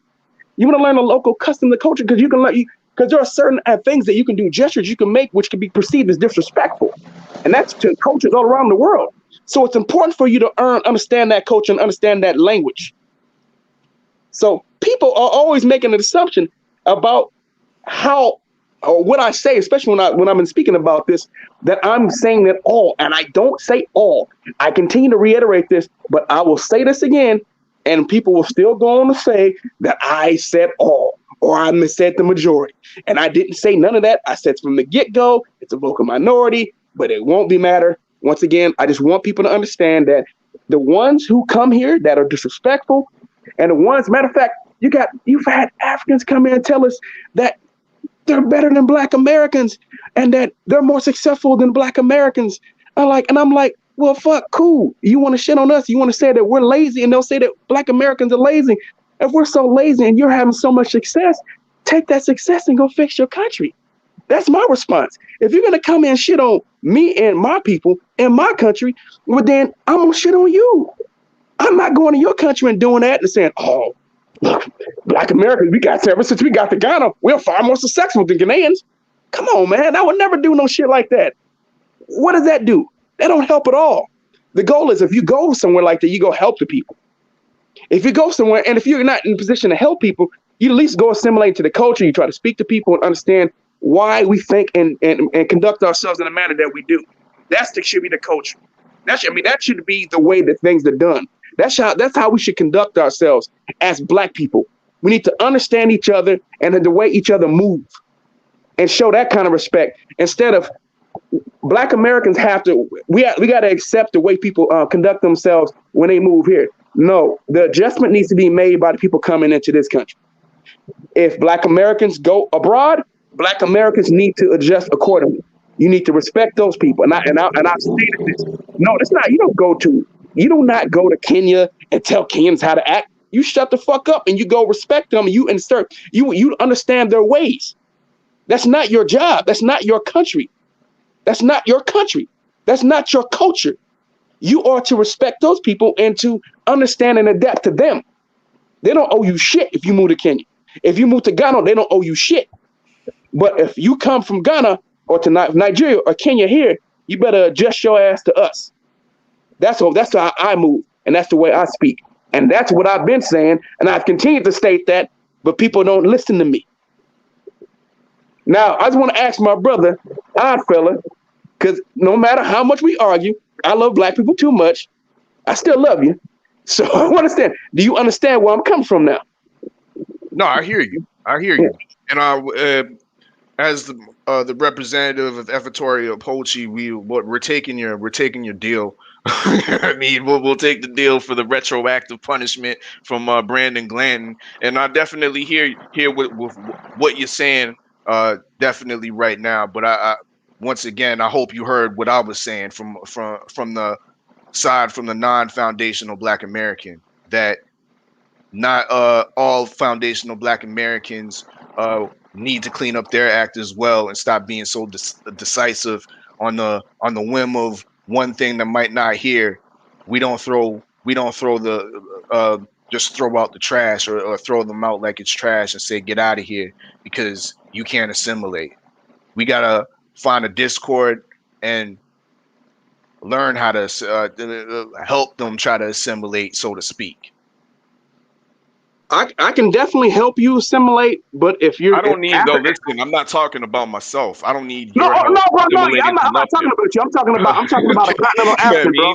You don't have to adapt. You're from North America, bro, and I'm not talking about that. I'm talking about a continental African, bro. If a continental African comes here and people reach out to you and you push them away, and they try to reach out to you again and you push them away, and you're not willing to try to adapt to Black culture here, then no, I don't got time for that kind of shit. That's very disrespectful for you to come here and shit on us in our own country. And then this is what my problem. That happened to them, like, you Black Americans better go respect Nigeria. Motherfucker, go back over there and go fix that shit. I don't understand, like, how you gonna come here, shit on Black Americans here, and then go tell us that if we go over there, we gotta conduct ourselves in a certain manner. No, what if I decided to conduct myself in the same manner that you did? Then you wouldn't like it. But at the end of the day, you don't want to go do that either, because them goddamn Nigerians, you may not come back. So you got to be careful when you going over there, especially the way the Nigerian on that kind of time too. So you definitely got to move a certain way, especially going over to a different country, especially like a country that ain't even a first world country. You got to be careful. So you definitely want to have respect for places where you go. You should want to do that anyway. That should be natural. When you go somewhere new, you go to a different country and culture, you should want to adapt to them people, man. That doesn't make any sense for you not to. My thing is, like I said here, when you come here, look, if you don't want to talk to Black Americans and you're from another country and you're Black, fine. But do not come out here and try to speak against something that we're fighting for. We're fighting for reparation. Oh no, Black Americans don't deserve no goddamn reparation. What? You're not even Black American. I'd rather you just ignore the subject matter at hand. That's all I'm saying. You're not from here. You come over here and the reparation don't have nothing to do with you. Shut the fuck up. That's all I ask. I'm not asking you to be my friend. I'm just asking you not to speak up on the subject matter because it has nothing to do with you at the end of the day. So one thing you'll hear Black folks say, and you've even heard other Black celebrities speak up on behalf of Haiti, which to me, I hold Haiti in high regard because Haiti is like the warrior, like they say they revolted. They were the first revolters. Yes, I hold them in such high regard. And I've spoken of different places in the diaspora on my channel. I've spoken about Palenque, Palenque, Colombia, and their connection back to Angola, Congo region, where you see some of the Congolese languages, or should say Bantu languages, mixed in with Espanol. It's kind of they kind of created their own language over there in Palenque. It's a very African village in Colombia. I've spoken high of Salvador, Brazil. I've spoken high of you have Yanga, Mexico, where Gaspar Yanga. You guys ever check out the story of Gaspar Yanga, a dude who fought off the Spanish? Go check it out. Like I said, I've done all kind of research on this stuff. I speak highly of Bluefields, Nicaragua. How many of you guys know about Bluefields, Nicaragua, and the Black people on the Caribbean coast there, and where some of the people, Garifuna people, the descendants of Nigerians. How many of you guys have heard me speak upon Honduras and the fact that Hondurans are catching hell from the Honduran government and having the land taken from them, given to white folks? I speak about all kind of shit on my channel. I've done it for over the past year, especially when the pandemic kicked in. So I know what's going on. I also pay attention to what's going on in the continent, which is why I was able to tell you about Igbo land and Yoruba land, and the fact that we're in the midst of a tribal war. It's about to kick off. Shit's about to go off, and it's ugly in Nigeria. Even though Nigeria has had an opportunity to become a world superpower, but tribalism is going to continue to get in the way. And I wish that can be resolved. But when it comes, like I said, one thing I do is I acknowledge Black people inside and outside America. Matter of fact, over the past year, I spoke more about outside of America than inside of America. That's what I've done. I have friends throughout the diaspora. I have friends on the continent of Africa. I have friends in Argentina. I have friends in Nicaragua, Bluefields. You hear the Black folks who sound Caribbean and Panamanian when they speak. So y'all bot style, boy. I have friends there. I have friends in Honduras. I have friends in Belize. Black people. When I'm gonna go on my trips, when I speak to all these people, I want to meet with the Black people. Not that I just hate people of other ethnic groups, but my priority is Black people. That's who I want to fuck with. That's who I want to connect with. And if I can help, that's who I want to help. So I am not just xenophobe. I am anti-xenophobia. I'm up against that when it's come to quote unquote ADOS and FBA as well, which is why I don't fuck with Tariq Nasheed.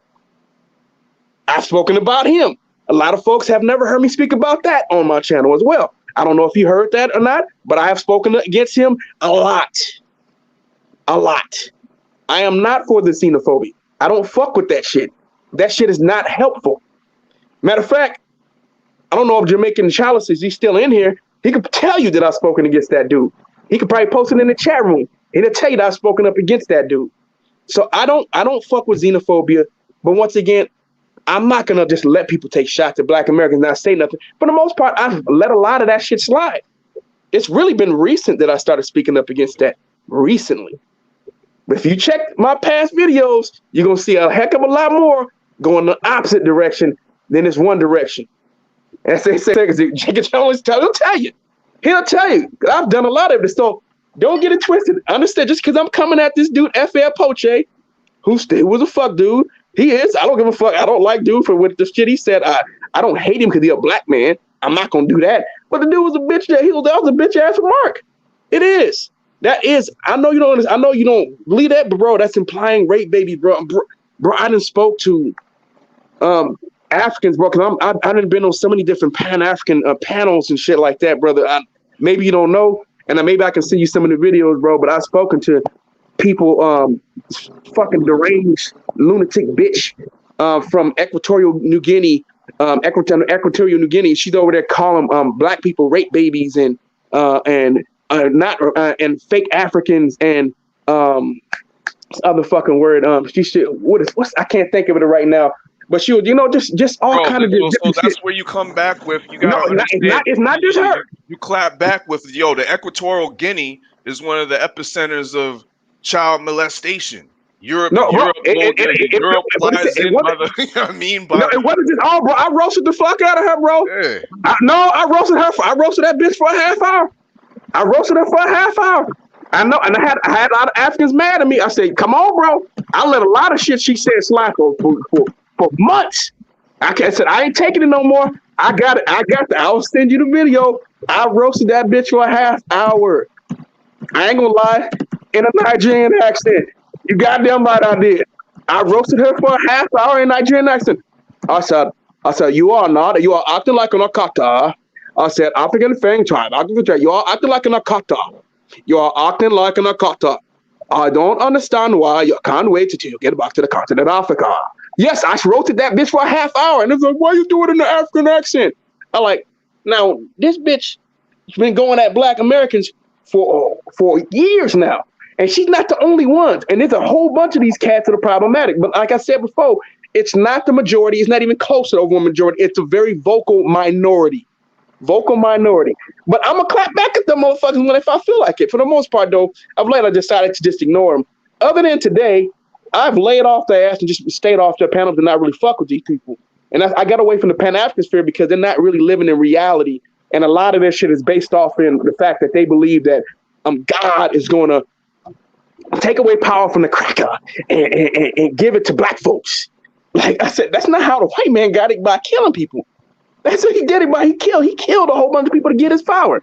They said you gotta go take that mantle. You gotta go take that power away from. And it ain't going. It don't need to be discussed on here. You're gonna do something like that. But right now we ain't positioned to do no shit like that right now anyway. But my thing is, to me, like I stated before on the Pan-African channels, Africa has to stop taking these stupid fucking loans. You gotta just develop the long way, man. What they need to be doing is, which I suggested, which makes sense to me. If you have certain information that you don't know, certain knowledge that you don't have, I suggested that Africa pay for, the different countries in Africa pay for the youth to attend schools in the West and in China, get the information, bring that information back, purchase equipment if you need to purchase equipment, and learn how to adjust yourself or grow yourself the way that China did. China learned from us. They did. China was in a position. You guys know that China used to borrow money from Nigeria? Did people know that China used to borrow money from Nigeria for real? China used to borrow money from Nigeria. Now it's the other way around. So it's just about making the right investments. And to me, if I'm any of those African countries, I ain't paying back no fucking loan. Fuck them loans. For real. Don't pay them loans back for why? The world owes you. Everybody's eating off of Africa. Matter of fact, we've seen a bunch of Chinese stealing resources out of the continent of Africa illegally. Not just, I'm not talking about the legal shit where you got the corrupt leaders allowing them to go and steal shit. No, I'm talking about regular citizens stealing shit illegally. Diamonds, gold, and sending it to China. I have a problem with that. So I've spoken about all that type of shit, not just that too. Chinese and Japanese coming in and overfishing off the coast of Africa. Now I speak about these different types of things. I also speak about the back. I know you do, and then I like them when you get on the rap topics too, also. So. Yeah, but I want to say the last thing too, because I think I also spoke up not that long ago about the situation with Sierra Leone and the fact that they decided to give up their rainforest and allow China to go gut through it and try to create this fishing dispensary. I'm like, what the fuck are you doing? You're taking away natural reservoirs and letting China destroy your country. Why? Stop taking these stupid ass loans, man. Africa has the resources. What you need to learn how to do, go to the West, learn how they finish products, go copy them, take notes, and bring that information back over to the continent. If that means it's going to take you another 20, 30 extra years to develop, so be it. At least you won't be in no goddamn debt. This is problematic. And my problem with a lot of these leaders is what they do is they receive aid from countries like the U.S., China, Canada, France, the United Kingdom, and then they pocket that shit. And that money was supposed to go to the citizens. They pocket it, and then when it's time for them to go, they go live somewhere in Europe. That's what I speak of. Like I said, I'm not unaware of what's going on. I know what time that a lot of these leaders on the continent of Africa.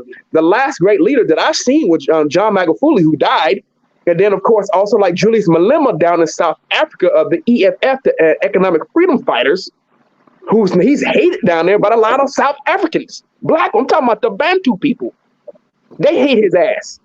A lot of them, they don't even for the EFF, and he's pro black folks. He's pro taking all the white folks shit and giving it to black people. And the black people are like, no, I don't think that's right. Well, fuck if it ain't. Them people belong in Holland. Send their ass back to Europe. I don't have this kind of empathy that these other people have. I'm not on that kind of time. I was like, yeah, take that shit from me. That's your shit. I mean, that's just what I think. Callie, I love the bill, but I gotta catch my African American brother, our ancestor, Dick Gregory, on Showtime. They doing a special on my Boston brother. So we gonna have to, they doing a little documentary on him. I believe they doing it this week or Showtime. I believe it's this weekend. I seen it last night. I'm not so bad after all. I'm not so bad after all. And like I said, I'm not so bad after all. And I'm not that dumb. I mean, I know you know all of that. I'm not that dumb. I knew you knew all of that. You know what I'm saying? Because every time I pop in and out, you know what I mean, you talk about something different anyway. Like you said, since you haven't really been covering boxing, so I knew that. No, and I got on boxing more, especially lately as well. But every now and then, I like to talk about something different. I have different interests. I mean, this is not the only sphere that I'm in. I'm actually I have a lot of different interests. I have a lot of different interests, which is why I can talk about an array of subject matters as well. Whether it's dealing with, like I said, the conscious community said that shit's crazy right there. People thinking that fucking there's pyramids on Mars and crazy shit and niggas going to the fourth and fifth dimension. I'm like, okay, I'm out of here. It's just I ain't got time for that kind of goofy shit like that. I'm losing brain cells right now. I love I'm one of those people. I love science. I'm not an anti-science dude. I also love history as well. But I love sports, and boxing is not the only sport. I love football. I love college football more importantly, college football. So and that's my mind has been there. But right now, my mind really has been on the Olympics. I'm ready for the Olympics to start.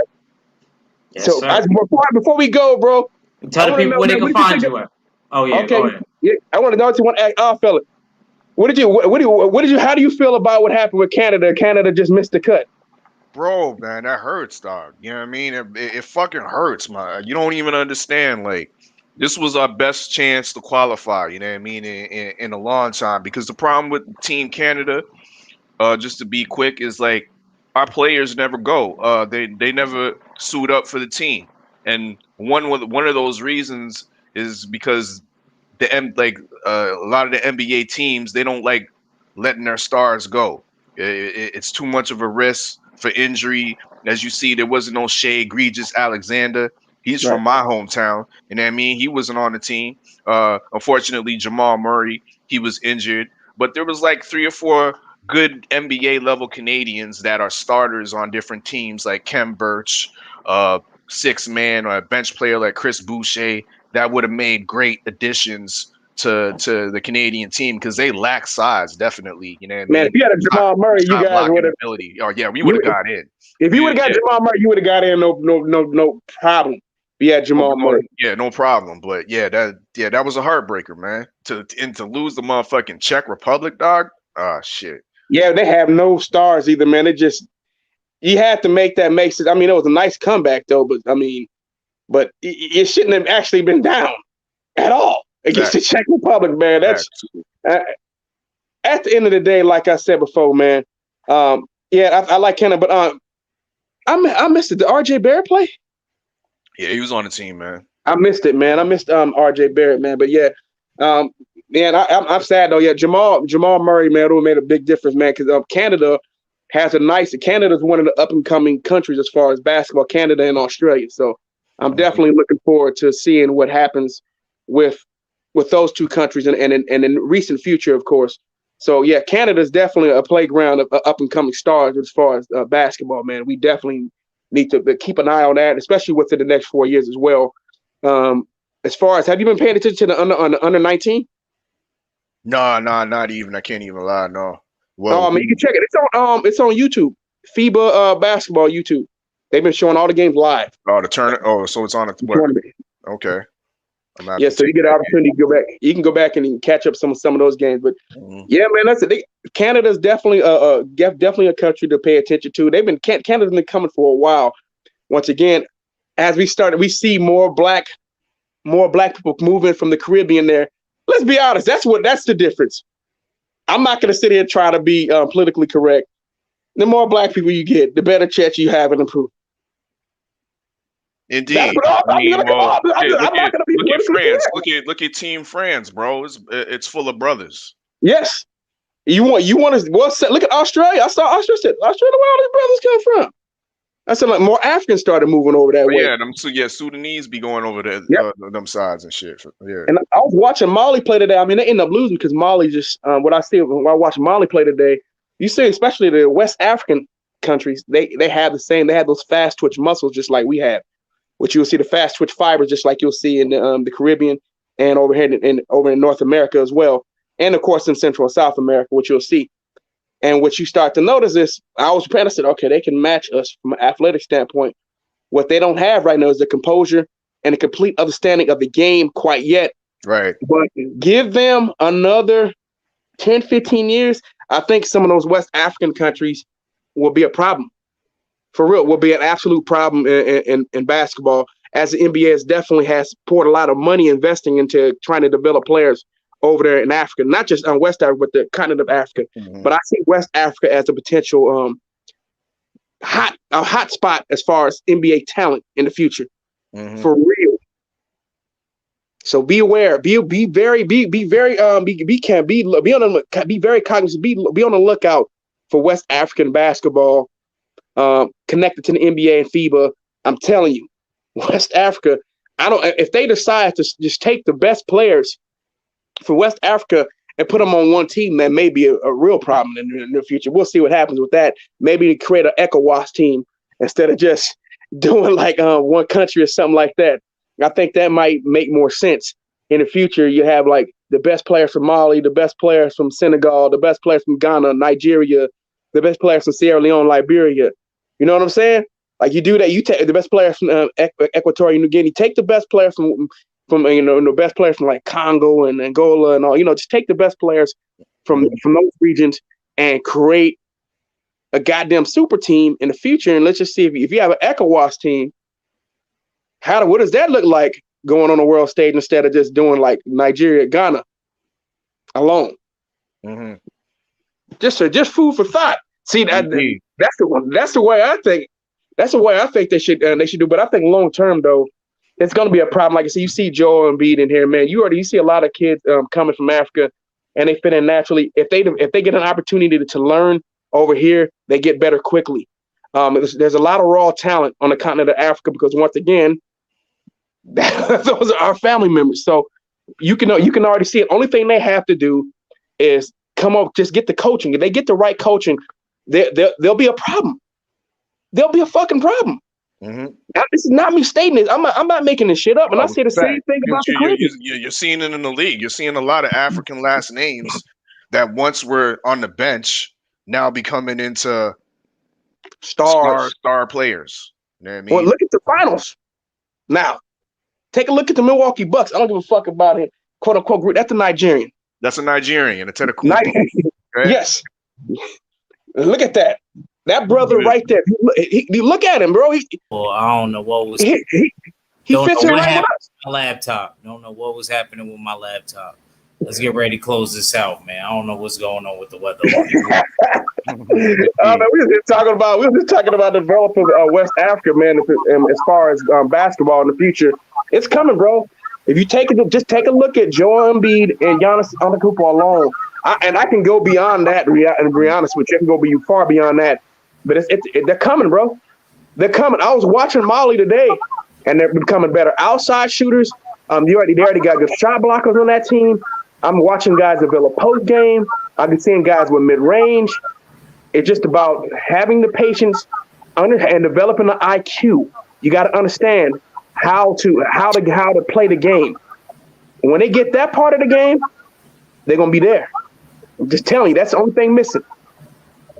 Tell the people where they can find you at, Cali. You can find me at the Cali Nigga on YouTube, Twitter, and Instagram, man. The Cali Nigga, man. Well, we talk about an array of things, man. Sports, music, you name it. Appreciate you coming on, bro. For sure, man. I'll be back. Oh shit! I got some serious competition now. If you're gonna come back, yeah, crazy. Go ahead. Yeah, but y'all know what it is. This was a dope one. You know what I mean? I love this shit. Episode 19. You know what I mean? This is how we do. You know what I mean? When we brothers having a proper debate.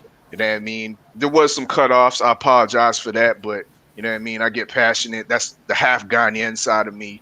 We talk loud like, what is this? Eh? That's how we talk. You know what I mean? But we at the end of the day, we come together. It's not personal. Yeah, exact. You know what I mean? It's all love. You know what I mean? So that's what it is. Salute to the whole chat. Salute to the usual suspects. Stay ready, Boston TV, 503 line.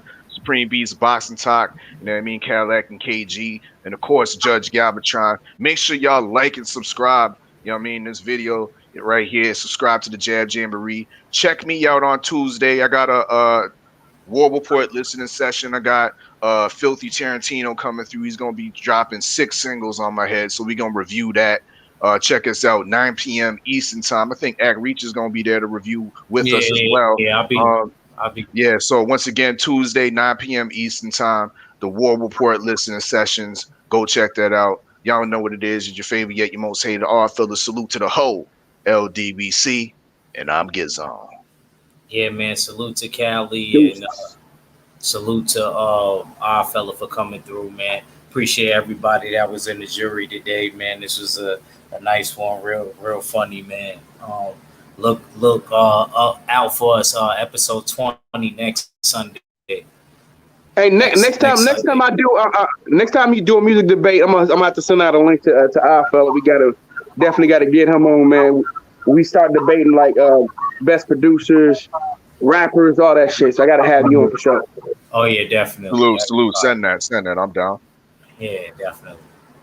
Man, salute to the usual suspects, the LDBC, the Full Circle Clan, your boy Richard.